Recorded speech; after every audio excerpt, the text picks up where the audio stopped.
Maka utusan itu berkata, sesungguhnya orang yang bertaubat itu, pada sisi Allah Ta'ala di suatu tempat, yang tiada seorang pun dari manusia di tempatnya. Dari Ahmad bin Said al-Abid, dari ayahnya, yang mengatakan, pada kami di Kufah, ada seorang pemuda yang banyak beribadah, yang selalu di Masjid Jami'. Hampir tidak pernah ia berpisah dengan masjid itu.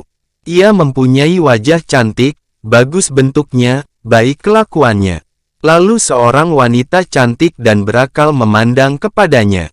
Maka wanita itu pun amat tertarik kepadanya. Dan lamanya yang demikian itu bagi wanita tersebut. Maka pada suatu hari, wanita itu berdiri di jalan. Dan pemuda itu bermaksud ke masjid. Lalu ia menegur, "Hai pemuda, dengarlah daripadaku beberapa kalimat, yang akan kukatakan kepada engkau. Kemudian, berbuatlah apa yang engkau kehendaki." Pemuda tadi terus berjalan dan tiada berkata-kata dengan wanita tersebut. Sesudah itu, wanita tadi berdiri pula di jalan, yang dilalui pemuda tersebut. Dan pemuda itu bermaksud pulang ke rumahnya. Wanita itu menegur lagi, "Wahai pemuda, dengarlah beberapa kalimat daripadaku yang akan aku katakan kepadamu."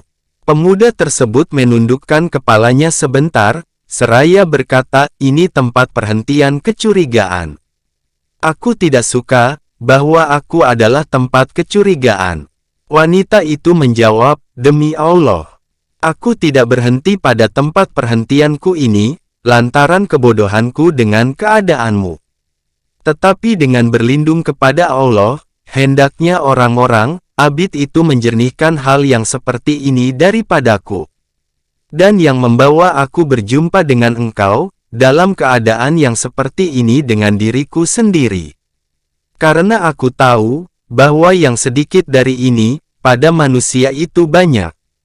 Engkau hai para abid, adalah seperti botol keranjang sampah, hal yang paling kecil pun, akan diejek orang. Kesimpulan yang akan kukatakan kepadamu, ialah bahwa anggota badanku seluruhnya sibuk dengan engkau. Allah, tentang urusanku dan urusanmu." Ahmad bin Said meneruskan ceritanya, maka pemuda tersebut terus pulang ke rumahnya. Ia bermaksud mengerjakan salat, lalu pikirannya terganggu, bagaimana ia mengerjakan salat itu. Lalu diambilnya sehelai kertas dan ditulisnya sepucuk surat. Kemudian ia keluar dari rumahnya. Tiba-tiba wanita itu berdiri di tempat yang sudah. Lalu dicampakkannya surat itu kepada wanita tadi. Dan ia terus kembali ke rumahnya. Surat itu, bunyinya, "Bismillahirrahmanirrahim. Ketahuilah, wahai wanita, bahwa Allah Azza wa Jalla, apabila seorang hambanya berbuat maksiat kepadanya, niscaya ia amat penyantun. Apabila hamba itu kembali kepada perbuatan maksiat pada kali yang lain, niscaya Allah menutupkan dosanya. Apabila hamba tersebut memakai bagi maksiat itu, pakaian-pakaiannya, niscaya Allah Ta'ala marah kepadanya, suatu kemarahan, di mana langit, bumi, gunung-gunung, pohon kayu dan hewan menjadi sempit daripadanya. Siapakah yang sanggup menahan kemarahannya? Kalau apa yang aku sebutkan itu salah, maka aku peringatkan engkau akan hari, di mana langit pada hari itu seperti hancuran tembaga dan gunung-gunung menjadi seperti bulu yang dicelup. Dan umat-umat itu duduk di atas lututnya karena kudrah kuasa-Nya Tuhan yang Maha Perkasa dan Maha Agung.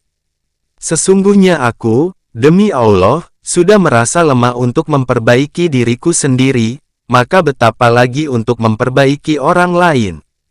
Jikalau yang aku sebutkan itu benar, maka sesungguhnya aku menunjukkan engkau kepada tabib penunjuk jalan, yang mengobati luka-luka yang menyakitkan dan sakit-sakit yang membakar, yaitu Allah Rabbul Alamin. Maka tujukanlah itu dengan benar persoalan. Sesungguhnya aku sibuk dari engkau dengan firman Allah Ta'ala, peringatkanlah kepada mereka akan hari yang sudah dekat waktunya, ketika itu hati menyesak sampai kepada kerongkongan, perih menahan hati. Orang-orang yang bersalah itu tiada mempunyai teman yang setia dan penolong yang dipatuhi. Tuhan mengetahui kekhianatan mata dan apa yang tersembunyi di dalam hati. Surat 40 Al-Mukmin ayat 18-19. Kemanakah jalan lari ayat ini? Kemudian, sesudah beberapa hari sesudah itu, wanita itu datang lagi. Lalu berdiri di jalan untuk bertemu dengan pemuda tersebut.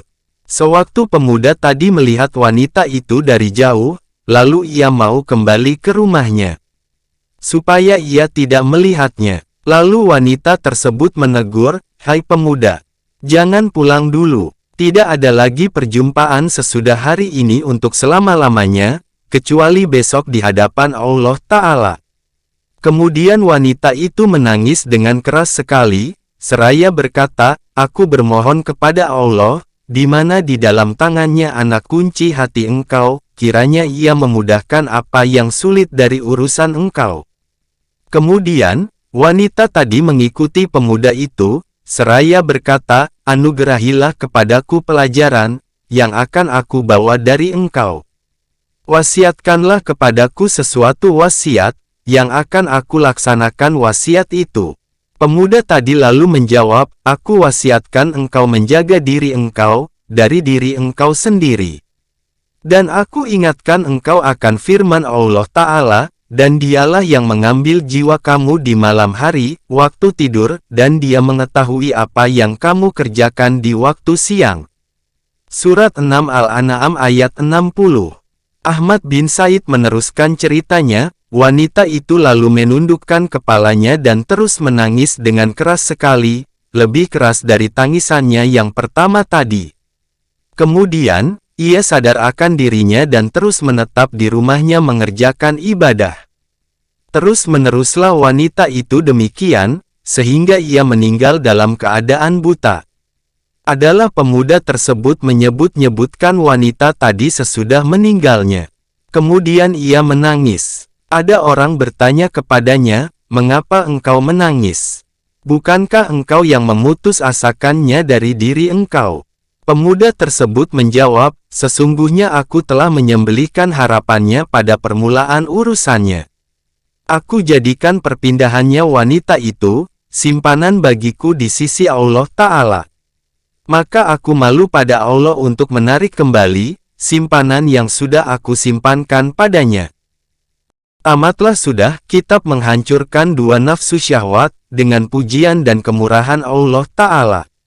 Akan diiringi insya Allah oleh kitab bahaya lidah. Segala pujian bagi Allah pada awal dan pada akhir, pada zahir dan pada batin. Rahmatnya kepada penghulu kita Muhammad makhluk Allah yang terbaik dan kepada semua hamba pilihan dari penduduk bumi dan langit. Anugerahilah kiranya ya Tuhan kesejahteraan yang banyak.